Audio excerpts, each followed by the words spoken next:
Good morning, everyone, on a nice spring morning. How's everyone going? Welcome to the show. Welcome to Wealth from Walls. This is our monthly podcast show, which is dedicated to empowering and safeguarding home buyers and investors in their pursuit of wealth creation through property. So welcome, everyone. My name is Mohit, and I'm a director and mortgage broker at Capital for Castles. So I'm going to talk a little bit more about the interest rates today, similar to last few months as well. But we've got Amir, Melissa, and Patrick, our special guest today. So Amir is a passionate, independent property advisor who utilizes data-driven systems to analyze property market trends and streamline property acquisition. So welcome, Amir. Melissa is a conveyancer and solicitor from Conveyed, and she does convincing beautifully. I will never forget this line, always. And we've got special guest today, Patrick. Patrick is a professional building, pest, and a pool inspector as well from Pad Inspections. So welcome, Patrick, to the show. And we look forward to hearing more about your business and why building and pest inspections are very important, especially in today's world. So welcome to the show. Thank you.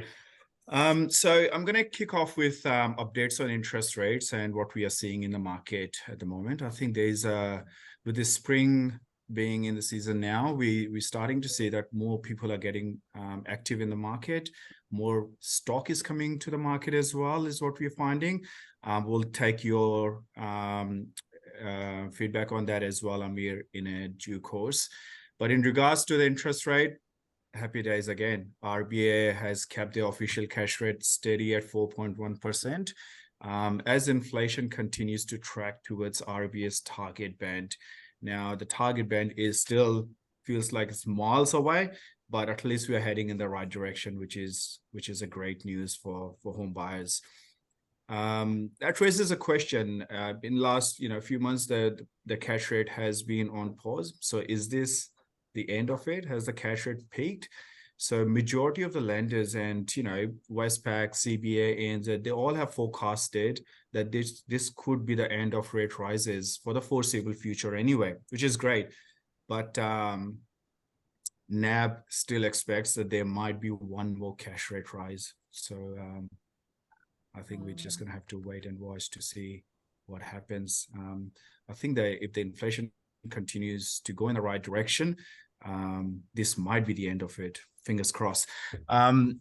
What we are also seeing is that the sequence of 12 interest rate hikes since May last year, that has definitely impacted the existing borrowers' affordability and creating a lot of challenges for loan qualification for new potential buyers as well.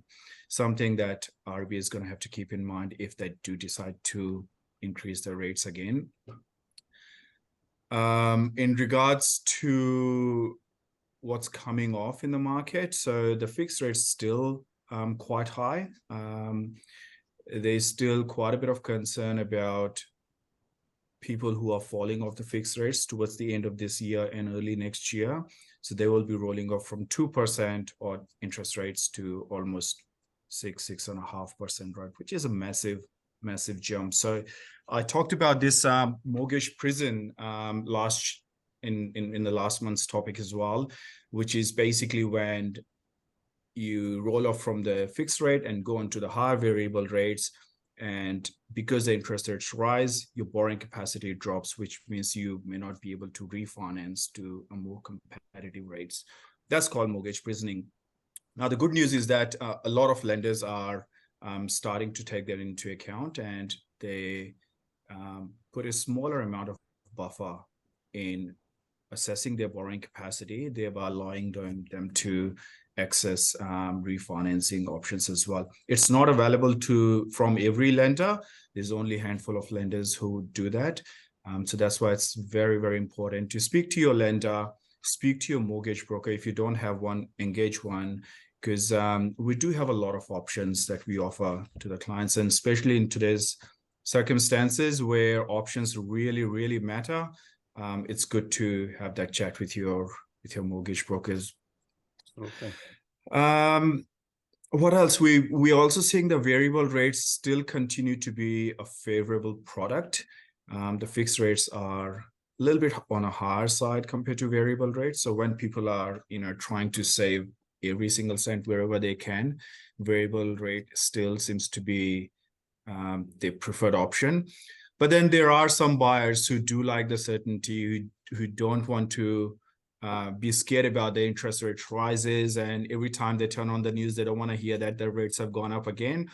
For those buyers where 1 year fixed rate has been quite common as well, it gives them a good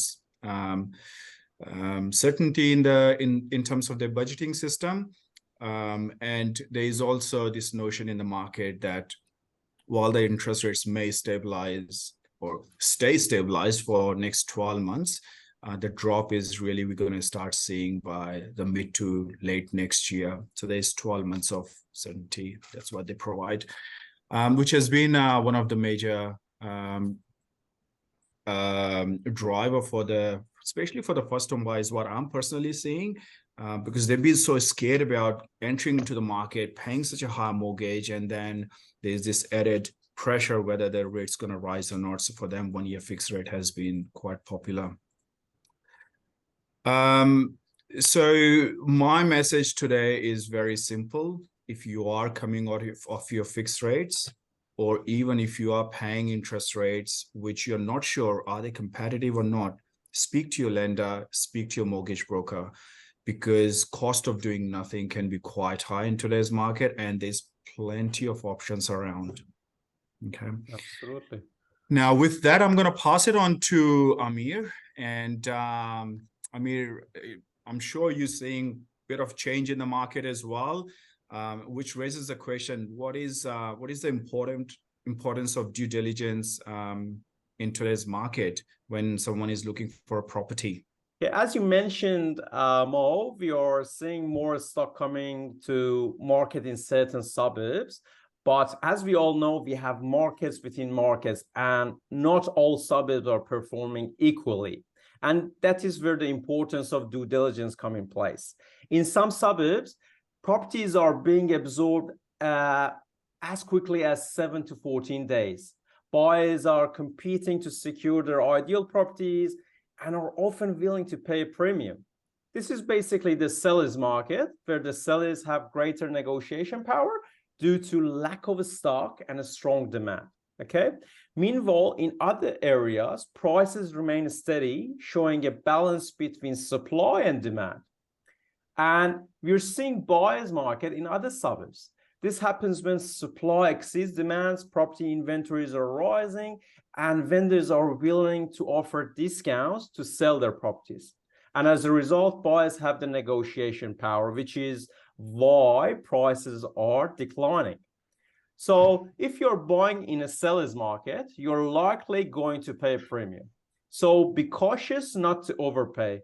And this is where you need to understand the true value of property and having a solid due diligence in place. On the other hand, when you're buying in a buyer's market, it can be mentally and emotionally challenging to commit to purchase, especially when you're uncertain about when the downturn will end. But intelligent investing is not different from intelligent clothes shopping. As Warren Buffett says, always buy your straw hats in winter when they are discounted due to low demand. Likewise, always invest in properties when they are discounted and experiencing low demand. So while we are on the topic of market dynamics and negotiation, let me introduce a valuable tool, especially beneficial in a buyer's market: the Building and Pest Inspection Report. There are times when buyers find properties with issues that make them reconsider the purchase, okay? But these issues can be leveraged as negotiation opportunities. If you can negotiate a price reduction that is greater than repair costs, you're essentially creating instant equity. Alternatively, you could persuade the seller to handle the repairs or negotiate more favorable terms, such as extended settlement periods, which might benefit the buyer. So instead of viewing the building and pest inspection as an added expense, consider it a vital tool. It not only safeguards against major property issues, but also can empower you in price negotiation. Since I mentioned the building and pest inspection report, I'd like to ask our guest Patrick about the importance of this inspection, even for newly built properties and the common issues they typically encounter. Over to you, Patrick. Thanks, Amir. Thank you everybody for having me on today. So look, all of you have mentioned some really great points in regards to building and pest inspections. Like first home buyers are quite often very scared moving forward. It's the biggest investment of many people's lives. So they're emotionally invested in this particular purchase or potential purchase. So having somebody come in that is just looking to assess a property in an honest way, making sure that there's no problems there. So we come back to clients and say, if there's any problems there, quite often we're just selling peace of mind. So it could be a brand new home. There may be no issues, but when you come into a new home, you can be kind of just see new and don't see anything behind any of that. And then you're listening to the vendor to say it's only 7 years old, you'll have no issues. When we come in, we look past all of that. So we've got the tools to investigate the most common issue, which is wet areas. So if you have a 60-year-old home, you quite often know before you pull up to the house what to expect. It's been through many seasons. They all have very common defects. For newer homes, these defects or the common defects don't show just yet. So wet areas is the most common issue we find in new homes. And as you mentioned, if you look at a building and pest inspection as an expense, you're probably doing yourself a disservice. So for say $600, you can get a building and pest inspection carried out. And then if you identify a wet area problem, which could be, your wet area is the most expensive room in the house, so it could be a $10,000 fix. So then, as you mentioned as well, Amir, in a buyer's market, you've got more time, you've got more negotiation time, so the agent or the vendor will be more open to actually sitting down and discussing what a future outcome could be with a purchase.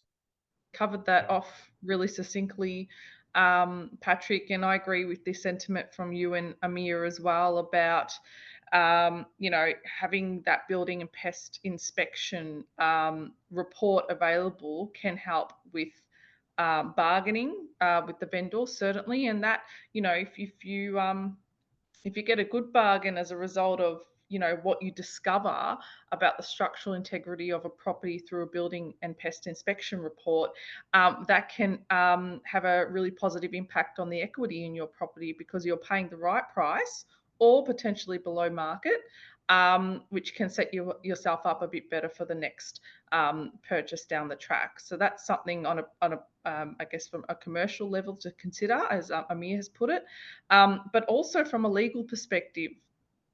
An inspection report is going to have lots of pictures, lots of descriptions about different parts of the property, whether something is a major defect, whether some area has any form of potential pest infestation, whether there's any minor defects in certain areas. So it really sets you up in a way where if there's any damage that occurs before settlement, you've got the proof of what the property looked like at the beginning of your transaction. If you get your inspection report at the beginning, ideally before you buy is the best time to do it. And so if the damage occurs, you've got those before pictures and you can compare it with the after pictures that you take of the property to prove that there's a change. So in Victoria, you buy the property as it lies, subject to everything that's wrong with it. That is a principle in and of itself that should justify why you need to get a building and pest inspection report. So the only time that you can require a vendor to fix anything, unless the contract specifies otherwise, is if there's any material damage that occurs before settlement. And that's certainly the case a lot in Vic and New South Wales. So having that inspection report is gold for you if that situation was to ever arise. So it's a really good way of protecting yourself in that regard. And yeah, so I think all the points today have been really, really great. And it's very important to consider the commercial and the legal importance of getting a building and pest inspection. Over to you, Mohit. Yeah, beautiful. And look, I always tell my clients as well, you're buying a property that is going to be with you for next 5, 10, 15, or forever, right? Nothing comes cheaper these days. Paying $500,000, $1 million for your property, a small amount of fee that you pay for building and pest inspection, that could give you a massive peace of mind knowing what exactly is in the property. And that's right. that's And if why I can add something there as well that I didn't mention, it's the timing. Some people have that preconception that, oh, what if I don't get the property? I've wasted like a few $100 on a building and pest inspection report and I didn't get the property. If you want to time it well, you might want to gauge whether what you're offering is within the vendor's target price, number one. And then if you do get that level of confidence that you're in with a chance of getting the property, perfect time to squeeze in a building and pest inspection report at that time, so that, you know, you've got less risk that, you know, you may be returning to the market and have wasted your money and time on that particular property. Yeah, beautiful, beautiful. All great tips. And thank you so much, Patrick. This is it from us today. Thank you so much, Patrick, for joining us, giving us so many important piece of information and valuable tools to work with our clients as well. Enjoy the rest of your day. Enjoy the spring season, and we will be in touch next month with the next podcast. Bye, everyone. Thanks, everyone. Thanks. Bye.